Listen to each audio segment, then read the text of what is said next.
Fala pessoal, tudo bem? Janderson aqui mais uma vez com vocês. Sejam bem-vindos aí ao nosso canal. Hoje então aí vamos trabalhar a questão de fundações em cotas diferentes. A importância e do porquê também a norma dá uma certa importância para este tópico, né? A NBR 6122. Por que ela dá essa importância aí? Nós vamos entender o real motivo, né? E como que a gente pode aí colocar isso em prática em nossos projetos aí, tudo bem? Então, se você está gostando do tema aí, acompanhe esse vídeo até o final. A seguir agora, pessoal, a vinheta do canal aí. Se você não é inscrito, aproveite para se inscrever, tudo bem? Vamos lá então.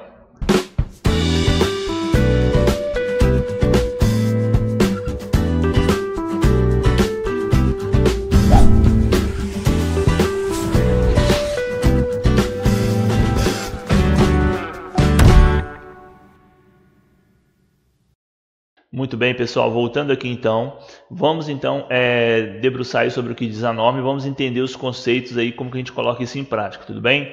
Veja só, só comentando a relação de desnível, né, para ficar claro, é um lote que tem um lado maior que o outro, né, e em função disso a gente tem o que a gente chama de desnível. Então, nesse caso aqui, a gente vai analisar a possibilidade de mudar a cota de assentamento da sapata, ou seja, uma vai ficar mais baixa que a outra, né? Vamos fazer esses comentários aí, né, ao longo desse vídeo. Pessoal, vejam só, a NBR 1022 de 2010, ela deixa claro que para 3 classes diferentes de tipo de solo, a gente tem que obedecer um afastamento mínimo entre as sapatas quando estas têm desnível uma em relação à outra. Então veja só, a NBR classifica como solos pouco resistentes, solos resistentes e solos tidos como rochas, né? Ou seja, solos extremamente duros. Vamos lá, pessoal. Primeira coisa para a gente ficar claro nesse início de vídeo, para não ocorrer nenhuma confusão. Veja só, a norma não diz assim, por exemplo, com base no NSPT vamos classificar o solo como resistente a partir de tanto. Solo como pouco resistente, um NSPT menor ou igual a tanto. Não diz. Isso aqui vai da experiência e do que aquilo que a gente tem como referência bibliográfica. Tudo bem? Então veja só, o que eu classifico, né, como solo pouco resistente? Um solo em que a consistência dele não é boa, né? Isso é uma coisa visual, taxa visual até mesmo, e também um solo com NSPT aí de 10 para baixo, né? De 10, 15 para baixo também não é muito alto não, mas um solo pouco resistente seria de um NSPT 10 para baixo. E entra nesse caso de solo pouco resistente, a gente vai pesar muito para essa análise que a gente vai fazer a questão da coesão, né? Porque pesa muito a questão da coesão, né? Se a gente tem um solo muito, né, arenoso, a gente corre um risco maior de desmoronamento, né? E isso também influi nessa questão aí do solo ser resistente ou não. Porque se você tem um solo mais propenso a ter desmoronamento, né, ele não vai ser tão interessante quando você está trabalhando com desníveis, né? Então é nesse sentido também. Agora vamos lá. Eu gosto de usar um conceito do professor Berberian. Eu inclusive já indiquei o livro dele aqui, né? O material que ele tem disponível na internet também muito bom. Eu gosto de usar o comentário que ele faz, assim, o que seria um solo resistente? Um NSPT acima de 20, né? Ele diz ali acima de 18, enfim. Entre 15 para 20 é um solo resistente. Então você vai, né, pode pensar assim, Janderson, mas e entre 10 e 15? Isso aí é questão de análise, pessoal, é muito difícil dizer, né? Você tem que ter essa noção aí do que é o solo resistente para você ou não. Às vezes um solo de NSPT 13 vai ser resistente para você, para a sua situação, né? E o que seria rocha? Rocha seria aí o solo praticamente impenetrável, né? NSPT acima de 40, 50 aí. Então, pessoal, tem essas brechas que cabem interpretação. A norma não especifica. Então, como eu estou dizendo, se você tem um solo coeso, um NSPT razoável, classifica ele como resistente, né? Se ele já chegou no impenetrável, então é rocha. Se você tem um solo mais mole, né, às vezes talvez com pouca coesão, né, com NSPT baixo, então você pode classificar ele como pouco resistente, tudo bem? Muito bem, então vamos lá. Como é que funciona esse negócio, né? Eu coloquei essa ilustração aqui, vejam só. De amarelo estou representando as sapatas, por exemplo, poderia ser um bloco. né, o elemento de fundação. De vermelho, estou representando a propagação das tensões, ou seja, o bulbo de tensões, considerando aqui 2,5 vezes a largura, tudo bem? Estou considerando aí esse elemento de fundação com 1 metro, né, quadrado, então está propagando aí por 2,5 metros essa tensão, tudo bem? Então, de vermelho, a propagação das tensões. Aqui é a cota que está da base desse elemento de fundação até a base do outro elemento de fundação. E aqui é a cota que está entre a extremidade de uma e a extremidade de outra, e aqui o ângulo formado, por quê? Por essas duas retas, que é o ângulo que a norma especifica, tudo bem?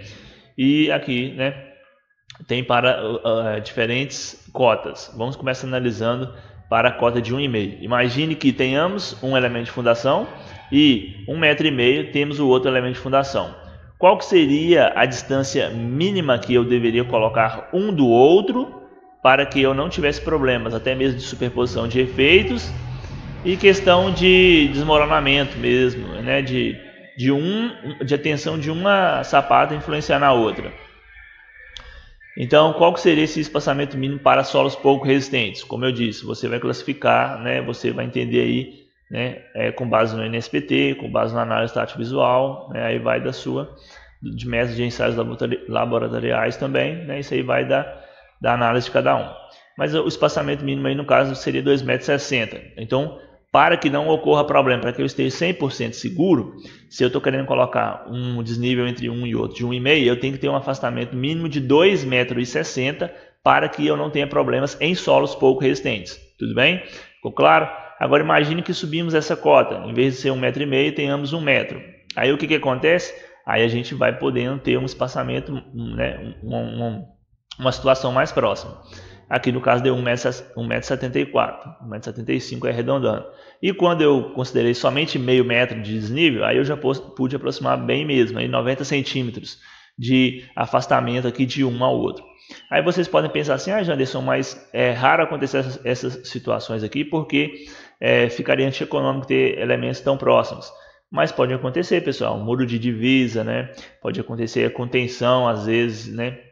No próprio prédio, às vezes tem uma contenção que coincide de ter pilares próximos, também escada, enfim, isso aí, cada projeto é uma situação, né? Mas tem sim essas realidades aí, então a gente está trabalhando porque elas existem.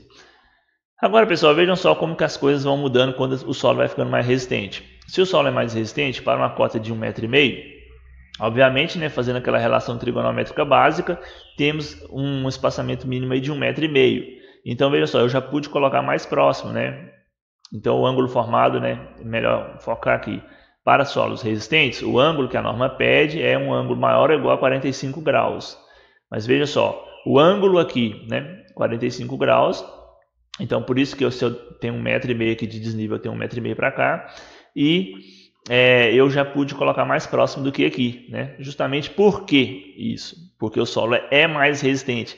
Então, o risco de dar interferência de um com o outro é menor. Então, e em função da resistência, se vai aumentando a resistência, eu posso aproximar mais um elemento do outro e eu não vou correr problemas de superposição de tensões, né?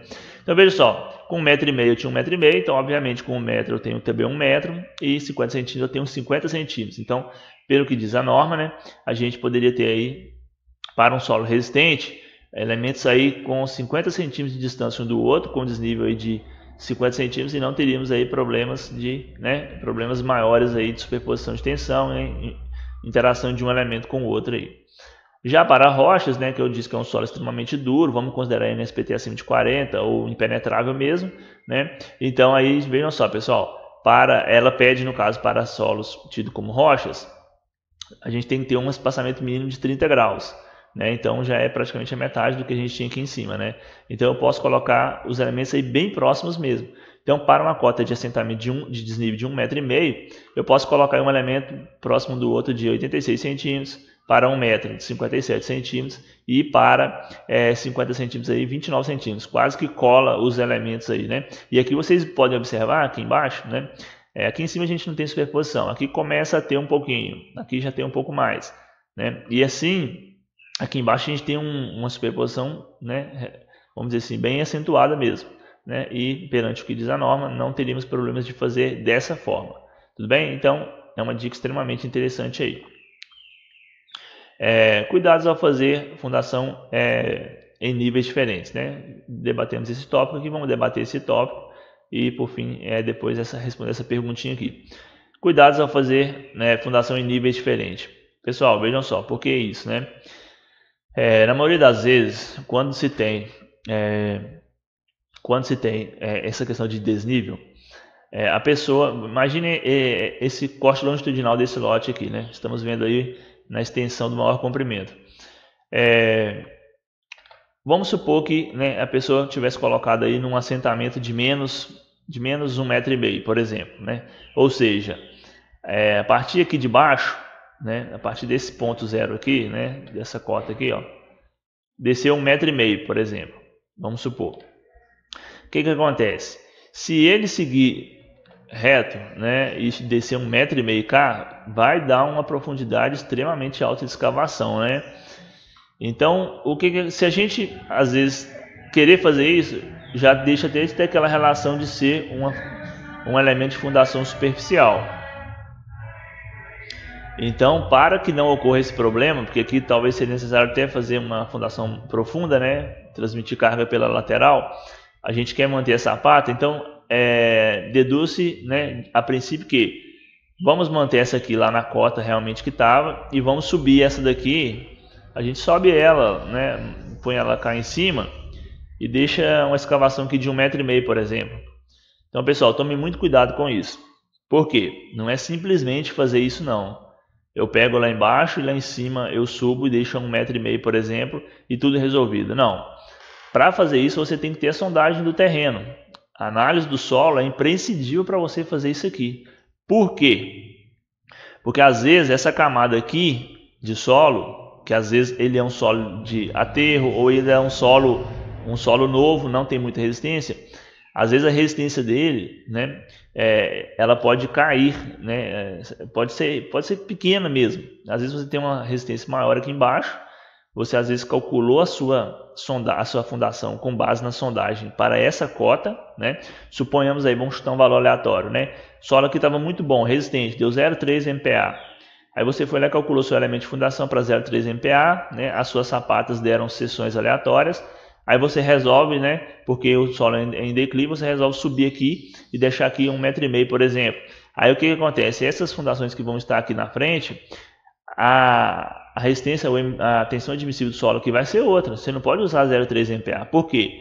Às vezes pode ser mais e muito provavelmente vai ser menos. Então às vezes vai ser 0,20. Então às vezes você precisaria de uma sapata de 1,20 por 1,20 para uma determinada carga. Você vai precisar de uma sapata de 1,40 por 1,60, 1,40 por 1,40. Enfim, vai aumentando.